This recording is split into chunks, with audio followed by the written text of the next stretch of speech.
Hi guys, power star Pawan Kalyan garu Anil Ravipudi గారి cinema confirm అయిపోయింది.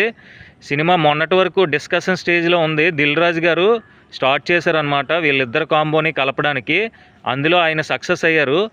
OG సినిమాకి నైజాం డిస్ట్రిబ్యూటర్గా దిల్ రాజు గారు వ్యవహరించారు. ఆ సినిమాలో నైజాం రైట్స్ తీసుకున్నందుకు ఆయనకి చాలా లాభాలు వచ్చాయి. డిస్ట్రిబ్యూటర్గా ఆయన పవన్ కళ్యాణ్ గారితో చర్చలు జరిపి అనిల్ రావిపూడిని ఒక స్క్రిప్ట్ రెడీ చేయమనగానే ఆయన తీసుకొని వచ్చి వినిపించడం జరిగింది. దాన్ని పవన్ కళ్యాణ్ గారు గ్రీన్ సిగ్నల్ ఎవరో ఇచ్చారు. అయితే ఇప్పుడు పవన్ కళ్యాణ్ గారు అప్కమింగ్ సినిమాలు కొన్ని ఉన్నాయి. వాటి తర్వాత ఈ సినిమా పట్టలేకపోతుంది. పవన్ కళ్యాణ్ గారు ఉస్తాద్ భగత్ సింగ్తో బిజీగా ఉన్నారు. ఆ సినిమా ఆల్మోస్ట్ ఫినిషింగ్ స్టేజ్లో ఉంది.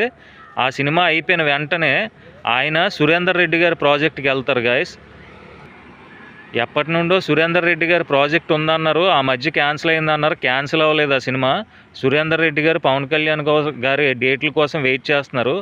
ఉస్తాద్ భగత్ సింగ్ తర్వాత సురేందర్ రెడ్డి ప్రాజెక్ట్ వెళ్తుంది. సురేందర్ రెడ్డి గారి ప్రాజెక్ట్ తర్వాత ఓజీ 2 కాదు, ఓజీ 2 కన్నా ముందే అనిల్ రావిపూడి గారి సినిమా ఉంటుంది.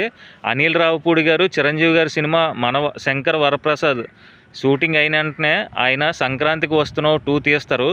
ఈ లోపల పవన్ కళ్యాణ్ గారు ఉస్తాద్ భగత్ సింగ్ సురేందర్ రెడ్డి గారి ప్రాజెక్ట్ అవుతుంది. దాని తర్వాత అనిల్ రావిపూడి, దిల్ రాజు గారు, పవన్ కళ్యాణ్ గారు ఈ కాంబినేషన్ మూవీ స్టార్ట్ అవుతుంది. అది అవుతూనే ఓజీ 2, హరిహర వీరమల్లు 2 కూడా తీయడానికి పవన్ కళ్యాణ్ గారు ప్లాన్ చేస్తున్నారు గైస్.